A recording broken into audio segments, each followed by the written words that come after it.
Por exemplo, ele é um texto histórico, poético, profético ou é uma parábola?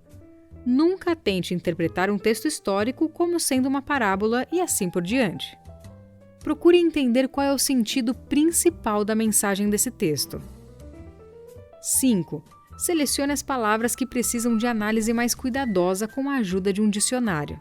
E aqui vale lembrar que é importante você ter pelo menos 2 traduções bíblicas, um dicionário bíblico além de um dicionário da língua portuguesa, mapas, comentários bíblicos, uma teologia sistemática, tudo que possa te auxiliar nesse estudo. Número 6. Leia e entenda o contexto imediato dessa passagem. O contexto imediato é a porção do texto bíblico em que a passagem em questão está inserida. Por exemplo, seus versículos anteriores e os que vêm depois dele. 7. Exponha o texto à luz do seu contexto mais amplo, isto é, o capítulo inteiro onde ele está inserido. Inclusive, considere em sua interpretação o contexto do próprio livro como um todo. Nunca esqueça que cada versículo possui um contexto. Número 8. Procure identificar as passagens correlatas ao texto que está sendo estudado.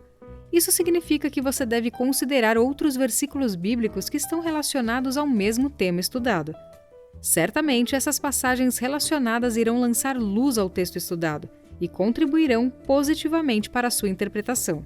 Lembra no vídeo anterior que nós falamos como a Bíblia interpreta a própria Bíblia? Então é dessa maneira. Número 9. Pesquise sobre o pano de fundo histórico e cultural em que o texto foi escrito. Esse é um dos itens mais difíceis dessa lista, já que exige um pouco mais de paciência e trabalho de pesquisa. Os comentários, dicionários e enciclopédias bíblicas podem ajudar muito nessa questão. Número 10. Faça perguntas ao texto e encontre as respostas. Por exemplo, quem, como, por quê, qual, onde e quando. Responder essas perguntas com certeza vão te auxiliar muito no seu estudo bíblico. Número 11.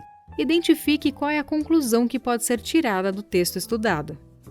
Número 12. Se houver possibilidade, procure pesquisar se a conclusão que você chegou sobre o texto é a mesma que outras pessoas comprometidas com o estudo bíblico também chegaram antes de você. Mas mais importante do que isso é, identifique se tal conclusão está de acordo com o restante das Escrituras. Se houver algum tipo de contradição bíblica, certamente a sua interpretação está errada e precisará ser refeita.